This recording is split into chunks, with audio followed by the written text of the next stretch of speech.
Olá, está começando agora mais um podcast Divulga a Cidade SP. Seja muito bem-vindo. E para você que ainda não é inscrito no nosso canal, que chegou hoje por aqui, aproveita, se inscreva no canal, curta, comenta, compartilha, porque toda semana nós temos episódio novo, conteúdo novo para você. Quero agradecer também, aproveitar para agradecer o parceiro do episódio de hoje, que é a Cia Soldas. Um abraço para o Cláudio Toledo, nosso novo parceiro aqui do podcast.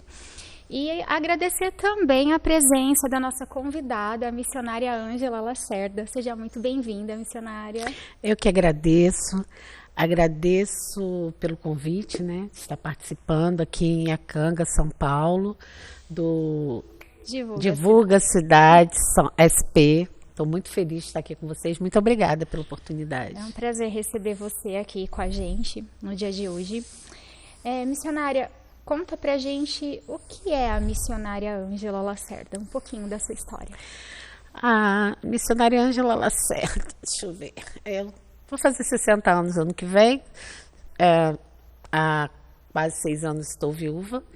Eu sempre fui apaixonada por missões. Eu fazia missões mesmo, né, em viagens curtas e mesmo na minha cidade, né, e depois, há 6 anos, de 2017 para cá, eu passei a ser missionária por tempo integral, né, eu sou uma missionária independente e eu viajo por vários lugares no Brasil e alguns lugares do exterior também, fazendo Deus conhecido. Isso me deixa muito feliz. É uma coisa que me alegra muito poder falar de Jesus para as pessoas e ajudar pessoas.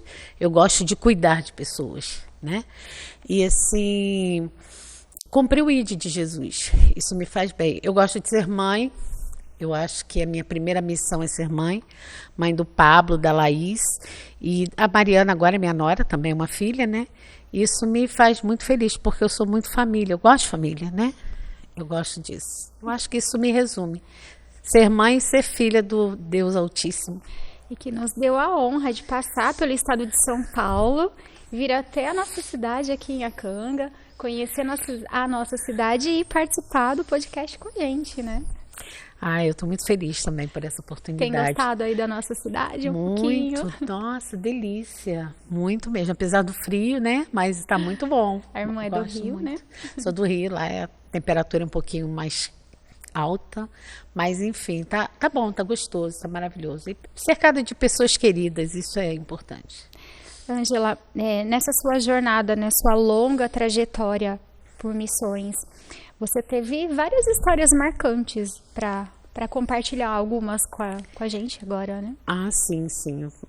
Bastante coisa interessante mesmo. Eu já trabalhei com a Cristolândia, né, em Belo Horizonte e no Vale de Jequitinhonha. Pessoas que estão em recuperação do crack, né, que são tiradas da rua pela Junta de Missões Nacionais. Aí já trabalhei no México em construção de casas. É muito legal porque lá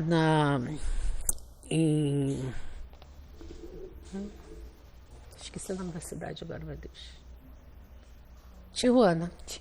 Tijuana, ela é fronteira com os Estados Unidos, né?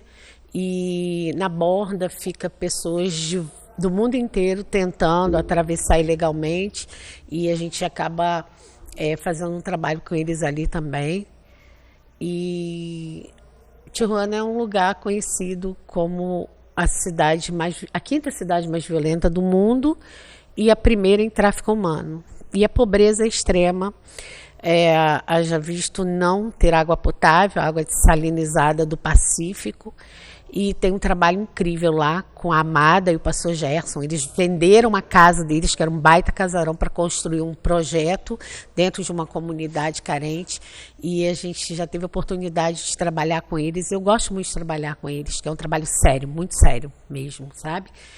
Farol de Luz, o nome do ministério deles. É muito legal. Foi na sua caminhada pelo México também que você fez alguma parceria com o orfanato, não foi? Sim, sim, nós trabalhamos como voluntários no orfanato e assim foi uma experiência muito gostosa, porque aqui no Brasil a gente vê assim, um amontoado de crianças num determinado lugar. Lá não, são casas de famílias que se tornam orfanatos. Aí pega 15, 20 crianças e criam como filhos e a qualidade de vida das crianças é muito melhor. É esse que você comentou comigo, que você foi uma espécie de mãe adotiva nesse... Não, esse seria um projeto que eu me inscrevi no Amazonas, aí tá. mais tarde a gente fala dele. Certo.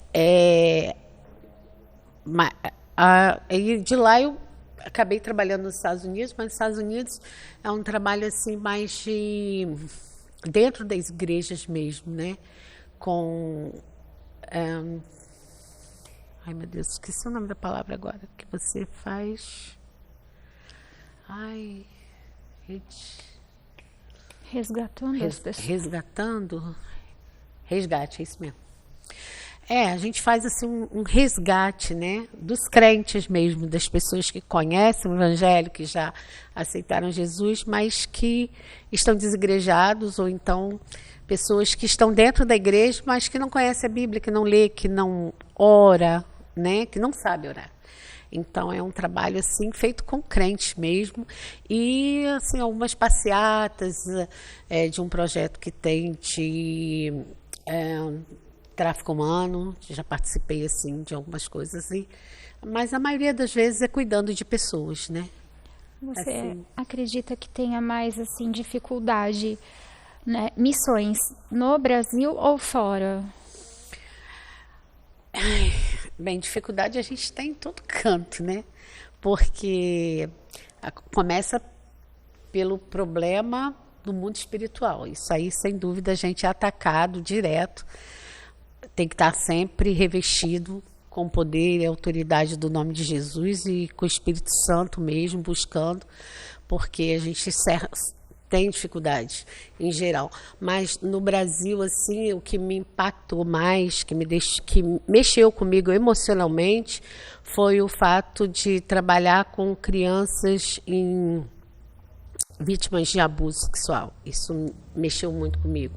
E no Nordeste e no Norte do país isso parece uma coisa comum, que é um absurdo, mas e é bem complicado essa realidade. Essa é uma das dificuldades que eu acho. E, assim, para um missionário que é independente, a gente vai pela fé. Você não tem um plano de saúde, você não tem uma cobertura. Então, você fica doente em determinados estados e você não tem uma cobertura, né?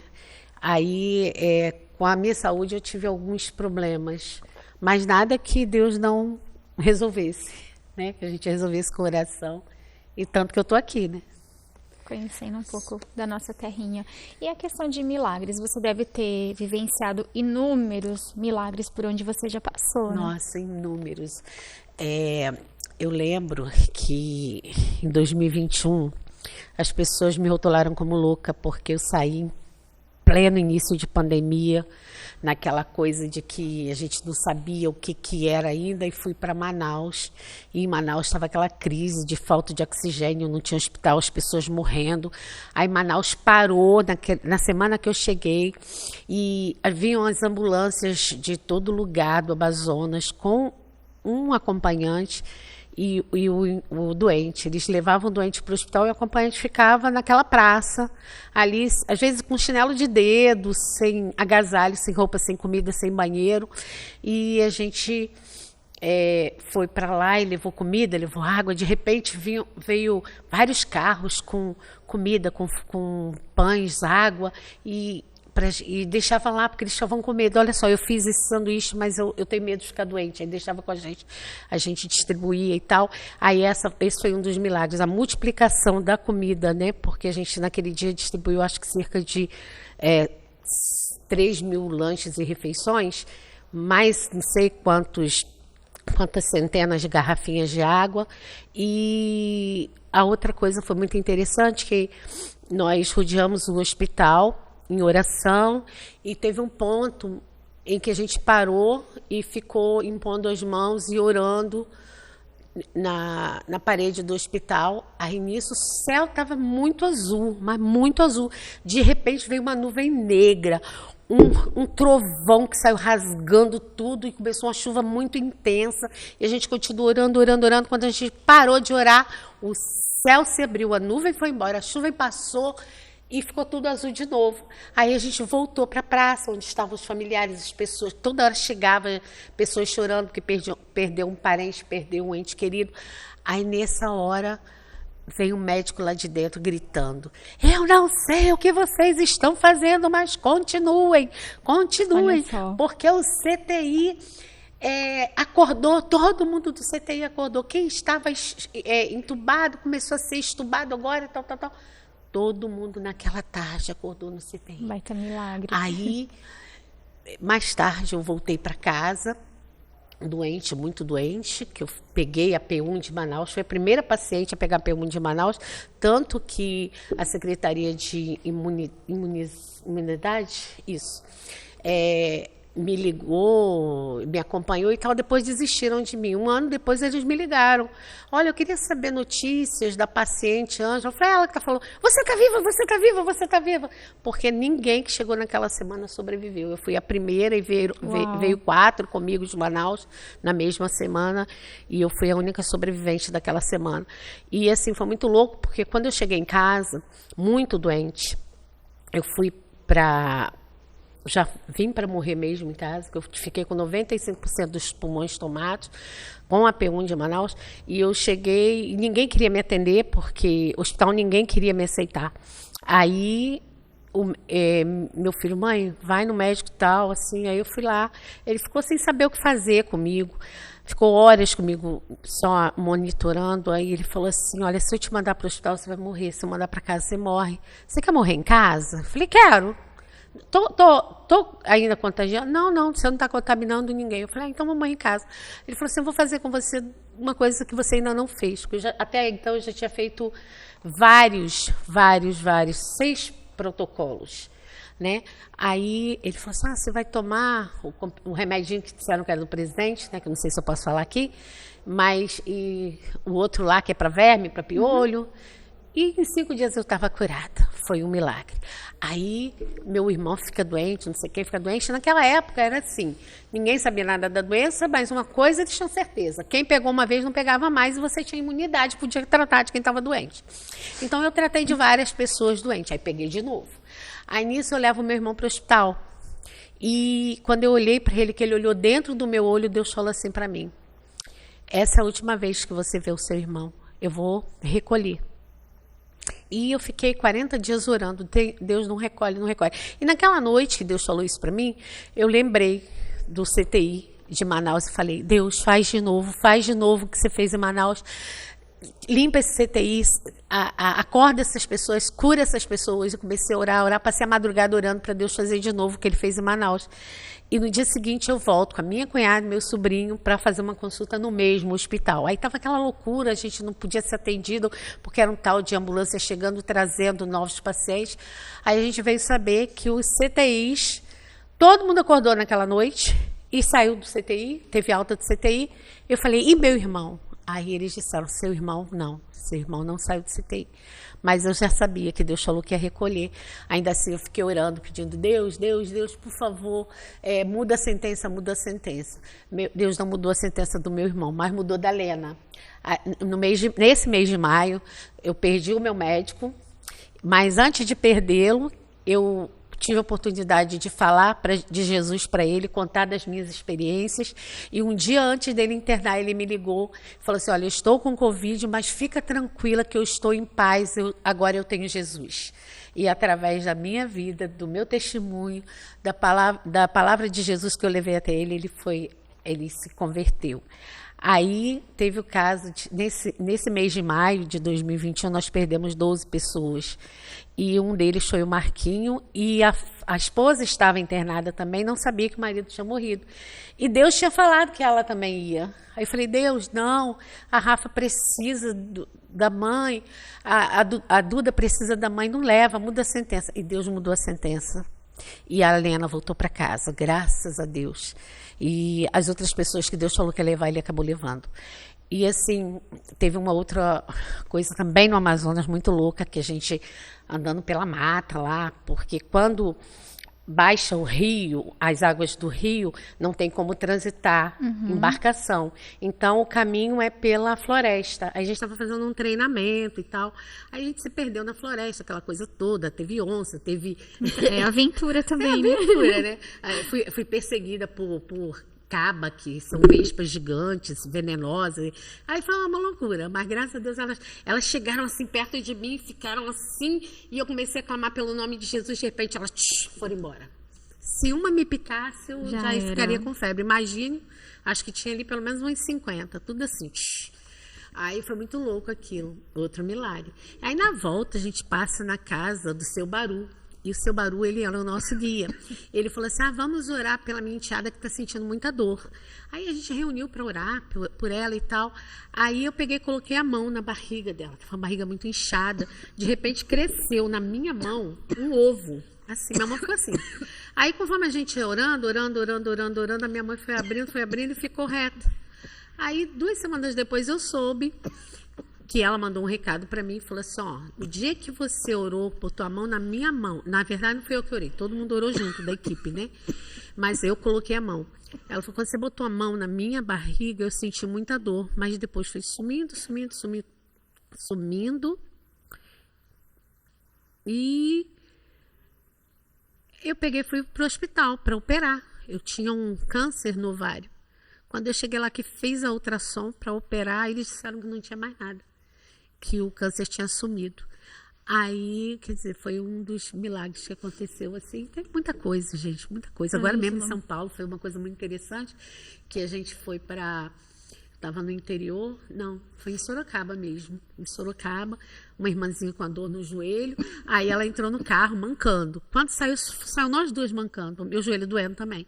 Aí meu joelho doendo, ela mancando de um lado, mancando do outro, a menina falou assim, Ângela, você está mancando também? Eu falei, eu preciso orar por ela. Aí peguei e coloquei a mão no joelho dela, comecei a orar. Aí eu falei, faz o que você não podia fazer. Uma senhorinha, acho que deve ter quase 80 anos. Ela baixava, levantava, virava a perna para cima, para frente, para o lado.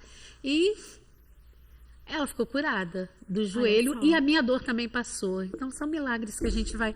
Tem muitos outros. Se eu for passar aqui, a gente vai passar o dia inteiro. Eu tenho, assim, quando eu era pequena, eu lembro que eu ouvia muitas histórias do tipo... eu conheci um missionário e ele falava, nossa, eu estava em determinado lugar, numa região que não tinha comida. Aí, de repente, apareceu do nada a comida. Isso sempre me marcou. Você já teve alguma experiência desse jeito? É uma curiosidade minha. Algumas, mas 2 muito marcantes. Eu estava na Floresta Amazônica do Pará. E era uma segunda-feira, a gente estava sem comida. E a menina tinha um resto que ela tinha comido há alguns dias de caranguejo. Ela pegou, comeu aquele resto de caranguejo, colocou num saquinho e jogou dentro do rio. E a palafita, né? Daqui a pouco começou a pum, pum, pum no nosso piso, uma coisa batendo. A gente correu, foi lá, tinha um saco, um bicho grande se mexendo. Eu falei, é uma criança, é uma criança. Não, não é criança, é que puxou, era um peixe desse tamanho, que entrou dentro do saco para comer os restos do caranguejo e acabou virando o jantar da gente. Foi uma coisa bem legal. E a outra coisa foi, a gente estava já dentro da floresta amazônica, já há 12 dias, e nós éramos 11 pessoas, sendo que 2 crianças. E o pai dessa criança me sai às 4 da manhã e volta às 4 da tarde, que ele foi na cidade comprar fralda descartável para a menina. No que ele foi comprar fralda descartável, ele recebeu uma mensagem de um colega que ele não via já há 7 anos, que era do ensino médio e tal, que viu uma foto dele no Facebook e falou assim, eu estou te mandando R$500. Aí ele passou, comprou 2 peixes enormes e levou para a gente. Só que quando ele chegou lá, a gente só tinha para comer uma xícara de arroz e uma lata de conserva, que eu fiquei, Deus, eu não quero conserva, eu quero ovo, manda ovo, porque tinha farinha, né? Lá todo mundo tem uma usina de farinha no quintal, então farinha não faltava, mas só tinha uma xícara de arroz e uma lata em conserva, e eu me recusei a fazer aquela lata, falei, Deus, eu não quero comer isso. Aí comecei a orar pedindo para Deus mandar ovo. Aí ele chega com os 2 peixes, só que não tinha mais nada, só tinha sal. Aí eu falei, pega uns gravetos ali, vamos amassar. Aí a gente começou a assar e tal. Aí nisso o vizinho passa, fala, vocês vão comer peixe na brasa? Foi lá, trouxe 2 litros de açaí. E a comida do amazonense é açaí, peixe e farinha. Virou um banquete. Banquete. Aí a vizinha mandou Coca-Cola, eu sei que até pudim teve nesse dia. Então foi assim, um milagre realmente bem legal, né? E tem outras experiências assim, de eu virar para Deus e falar assim, ai Deus, eu queria tanto tomar um Guaraná. Quando eu acabo de falar, toca a campainha, aí um pastor chegou, olha, eu trouxe 2 Guaranás para vocês almoçarem. E assim, e era uma coisa bem difícil, sabe? No tanto na floresta amazônica do Pará, quanto na Amazônia mesmo aqui, a gente passa muita dificuldade de comida, de papel higiênico, de tudo. Eu geralmente vou e volto muito endividada nos cartões, porque eu acabo comprando para mim e comprando para quem precisa. Aí eu falei, caramba, aí eu chego assim, meu Deus, Deus proverá, mas Deus nunca me envergonhou, sabe? Ele sempre dá o jeito dele e graças a Deus a gente consegue. Mas ele não deixa a gente passar necessidade, passar fome. Não tem assim uma comida. A gente tem que tirar, às vezes, os bichinhos do milho, do arroz para fazer, para comer, mas é assim. Fome. Vou dormir com fome porque eu não tive que comer. Não, Deus nunca deixou acontecer isso. Acredito que essa foi uma memória minha da infância. Quando eu falava de missionário, eu lembrava, associava assim, nossa, missionário vai passar fome, não vai ter o que comer. Então eu sempre guardei isso. Eu falava, meu Deus, imagina, você tá num lugar, não tem nada, de repente vem um milagre assim, aparece que você precisa comer. E foi o milagre dos peixes, né? Esses 2 foi marcante, foi muito legal mesmo. Ângela, você me apresentou, né, pelo Instagram também, a Missões no Céu.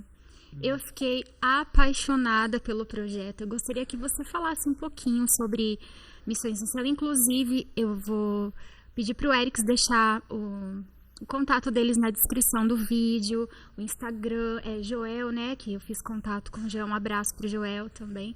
Fala um pouquinho sobre esse projeto maravilhoso.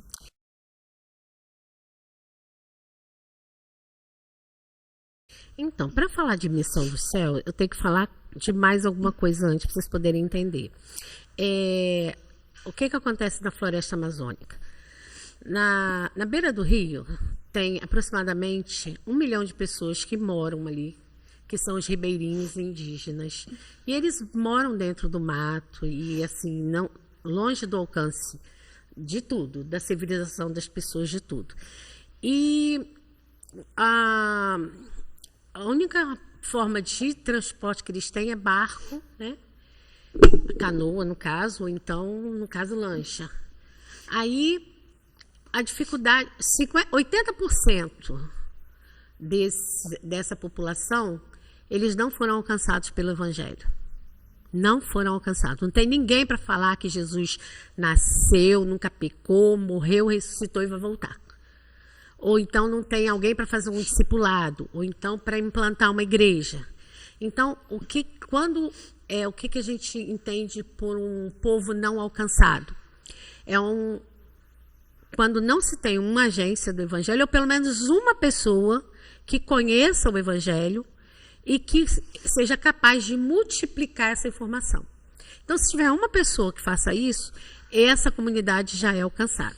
E essas comunidades são formadas por famílias, por 3 a 10 famílias, no máximo, assim, tem até mais, mas geralmente é isso.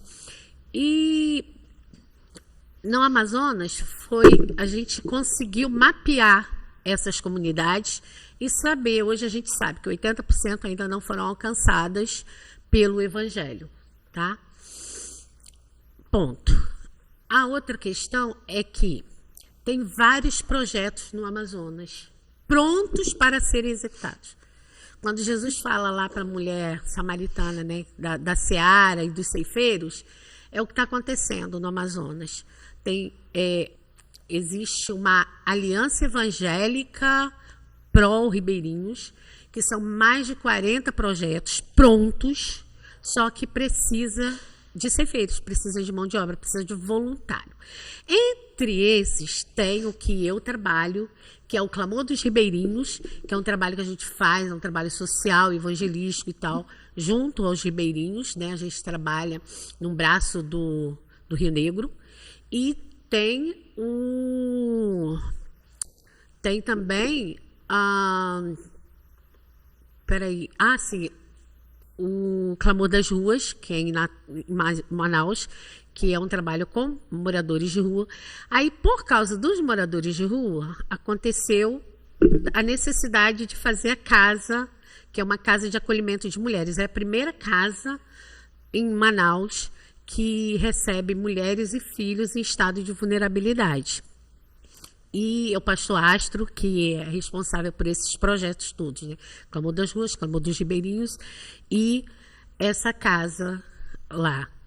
Aí, dentre esses projetos, surgiu, eu conheci o Joel com essa Missão do Céu. A Missão do Céu é uma coisa muito incrível, porque é uma forma de chegar até os ribeirinhos através de uma aviação pequena. Eles têm um avião, vários empresários se reuniram, compraram um avião em 2016, se não me engano, novinho, zerado, e lá eles levam o evangelho, eles levam missionários. Tem uma capacidade para 7 pessoas, se eu não me engano, e eles vão até esses lugares não alcançados e levam o evangelho, levam ajuda. Inclusive, já aconteceu de uma pessoa precisar fazer uma cirurgia de uma apêndice sulfurada. Se ele viesse de barco, seriam semanas até chegar a Manaus, e o avião foi, pegou, levou para o hospital, depois pegou e levou de volta. E eles também fazem um trabalho muito bom com pastores e missionários, né, de apoio, e assim, é um trabalho incrível, só que está faltando piloto, né? A gente precisou na pandemia de um avião para pegar oxigênio para a mãe de um amigo nosso missionário que estava mal e não tinha piloto.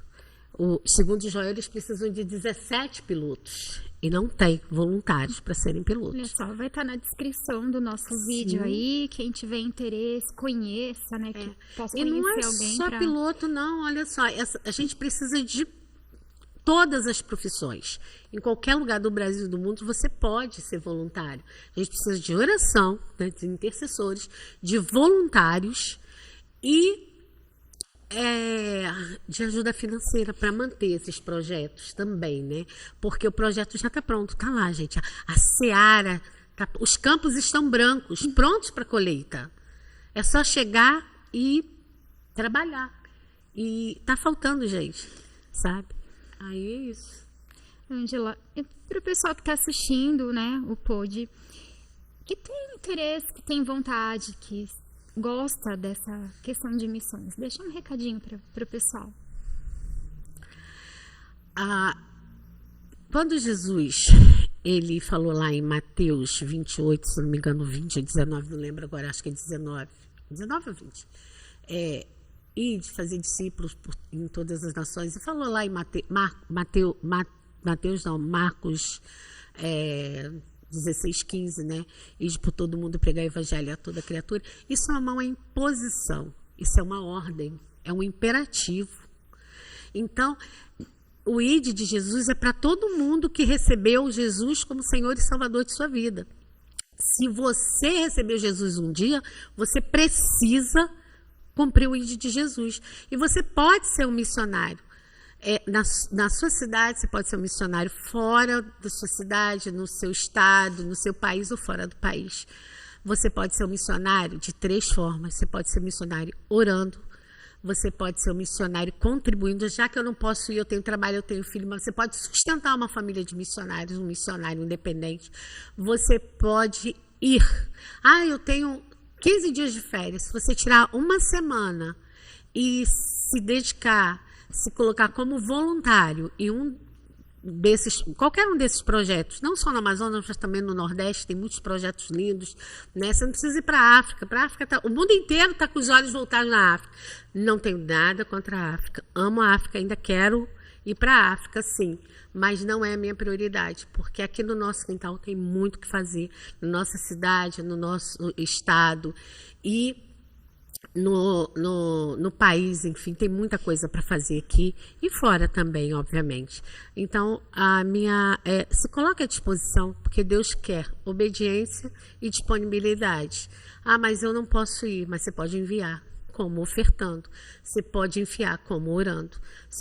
Você vai ser um missionário. E ora Deus, ora que Ele vai te direcionar, sabe? Ele vai chegar um tempo que você vai conseguir chegar lá. Eu ainda gostaria de conhecer esse projeto pessoalmente no Amazonas, que eu acho que é uma coisa que para mim me encanta muito, sabe? Ângela, gostaria de agradecer você mais uma vez por ter aceitado o nosso convite de participar do podcast.